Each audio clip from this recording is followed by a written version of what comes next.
चला या तुम्ही या सर आजच्या बैठकीचं नेमकं काय झालं?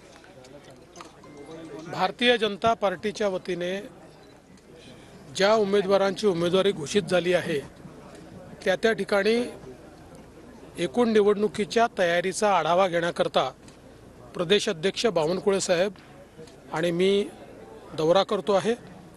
आज आम्ही अकोल्याला आलो, इथनं आम्ही वर्धेला चाललो आहे। सगळ्याच मतदारसंघांमध्ये आम्ही जाणार आहोत। आता काही लगेच जाहीर प्रचार सुरू होत नाही, पण जाहीर प्रचाराच्या आधी एकदा नीट सगळ्या व्यवस्था लावायच्या, त्याचं योग्य प्लॅनिंग करायचं, काही अडचणी असतील तर त्या समजून घ्यायच्या आणि त्या अडचणी दूर करायच्या असा आमचा प्रयत्न आहे।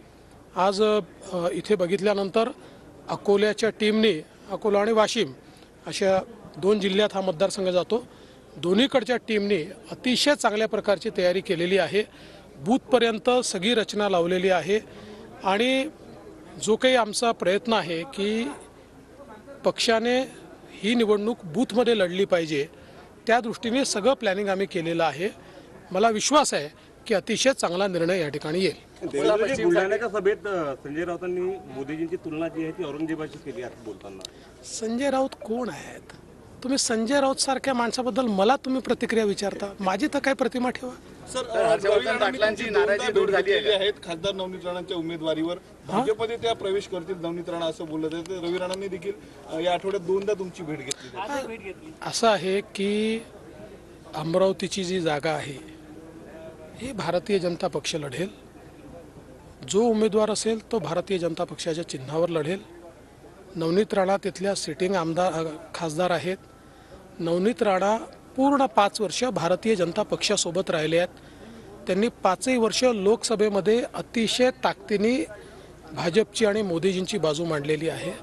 पण शेवटी अंतिम निर्णय आमचं पार्लमेंटरी बोर्ड किंवा आमची इलेक्शन कमिटी आहे ती घेते, त्यामुळे त्याबद्दल यापेक्षा अधिक मी काही सांगू शकतो नाही। हर्षवर्धन पाटलांची नाराजी दूर झाली आहे। प्रचार सुरू केलेला आहे, हर्षवर्धन पाटलांची अडसुळांनी प्रचार सुरू केलेला आहे। शिवसेनेचा गड आहे असं ते म्हणतात। नाही, असं आहे की शेवटी जिथे भाजपला सीट सुटेल तिथे महायुतीने भाजपचं काम करायचं आहे, जिथे शिवसेनेला सुटेल तिथे आम्ही त्यांचं काम करायचं आहे, जिथे राष्ट्रवादीला सुटेल तिथे आम्ही दोघांनी त्यांचं काम करायचं आहे। हर्षवर्धन पाटलांची नाराजी दूर झाली। ते त्यांची नाराजी नव्हती, त्यांचे काही प्रश्न नक्कीच होते, कारण एवढे वर्ष जेव्हा अमोरासमोर लढतो त्यावेळी निश्चित त्यांचे काही प्रश्न असतात। ते प्रश्न सोडवण्याचं मी पूर्ण आश्वासन दिलं आहे। त्यातल्या काही अडचणी आम्ही सोडवलेल्याही आहेत।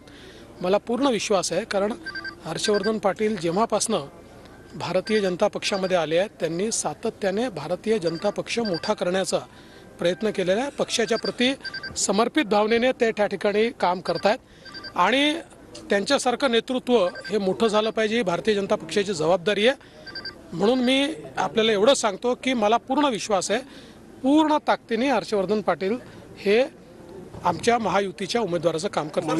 मोहिते पाटलांनी प्रचार सुरू ठेवला, मोहिते पाटलांनी प्रचार सुरू ठेवलाय। त्यांच्याशी देखील आम्ही चर्चा करू। शेवटी एकदा निर्णय झाल्यानंतर सगळ्यांनी मोदीजींना पंतप्रधान करण्याकरता जो महायुतीचा उमेदवार असेल त्याच्यासोबत काम केलं पाहिजे। त्यामुळे कुठे काही राजी नाराजी असेल, बावनकुळे साहेब बोलत आहेत, मी बोलतोय, आमचे अन्य नेते देखील त्या ठिकाणी बोलत आहेत, परवा गिरीश महाजन देखील जाऊन आले। आमचा प्रयत्न आहे की सगळ्यांना एकत्रित ठेवलं पाहिजे। देवेंद्रजी आपला एक मोठा अनुभव आहे, आपल्याला काय वाटतं वंचितची आणि महाविकास आघाडीची आघाडी होणार? मी काही सांगू शकत नाही, ते लोक सांगू शकतात। माझा अनुभव काय म्हणतो? ठीक आहे। तर अमरावतीची जागा ही भाजपची आहे। नवनीत राणांनी 5 वर्ष भाजपचीच बाजू सभागृहामध्ये मांडलेली आहे असं देवेंद्र फडणवीस यांनी म्हटलंय आणि नवनीत राणा यांच्या उमेदवारीचे संकेतही त्यांनी या ठिकाणी दिलेले आहेत। फक्त नवनीत राणा यांना भाजपच्या चिन्हावर ही निवडणूक लढवावी लागेल असं त्यांच्या बोलण्यामधून इथे दिसतं। महायुतीमध्ये सर्वांना एकत्र ठेवण्याचा आमचा प्रयत्न आहे असं देवेंद्र फडणवीस यांनी म्हटलेलं आहे। भाजपकडून जाहीर करण्यात आलेल्या उमेदवारांच्या मतदारसंघांचा आढावा देवेंद्र फडणवीस यांच्याकडून घेतला जातोय।